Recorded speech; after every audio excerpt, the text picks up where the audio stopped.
No, totally.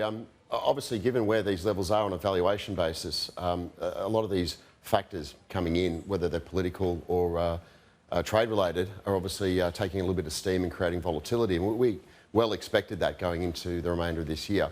But going into next year, we think that's going to be a factor, plus weighing on central banks to continue their current easing cycle. I think it's really worth highlighting, and we don't see a lot of talk here, but the politicalisation, let's say, of monetary policy that's going on globally is only gathering pace, and it's going to be, I think, an overriding factor to continue this easing cycle.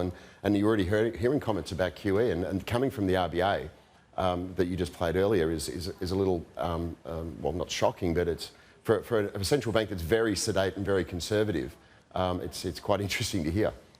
Absolutely. Well, then how do you take advantage of all of this volatility, presuming that we are now at the start of what is going to be a fairly robust round of global easing, well, at least for some of those central banks that still have, I guess, a percent or so to play with? Yep. Well, I mean, the last tightening cycle out of the Fed was one of the shortest we've seen in recent history. And as you mentioned, it hasn't put a lot of meat on the bone, but it has certainly put some bullets back in the chamber for them on the easing side to try and help keep the economies going. I think it's really the debt side of the equation that people really need to keep an eye on, because that was obviously the asset class that really gave us the signals going into the Western credit crisis, you know, in 2008, 2009 odd. And it's interesting, Bank of America Merrill Lynch put out a note 2 days ago calling that they expect to see QE out of the Fed next year, purely off a liquidity issue in the fixed income market again. So, look, I think for us, we're definitely going to go through a volatile period now. We're looking for some kind of solution to this impasse with the US and China, but it's really now looking like you're going to see a lot of micro deals, which to us sees that the impasse will be stretched out for a bit longer.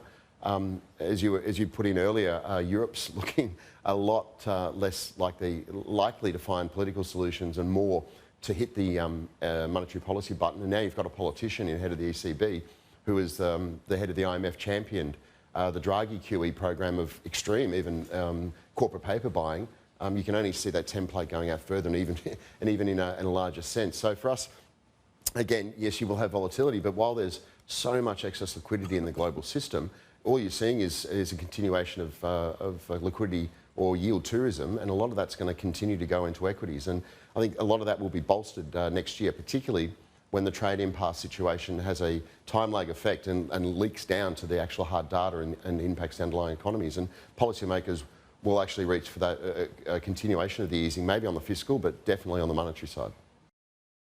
Hey everybody, it's Hadley Gamble from our new CNBC Middle East Bureau in Abu Dhabi. Thanks for stopping by. Now to watch more, you can try one of the videos that just popped up on your screen. And don't forget to subscribe.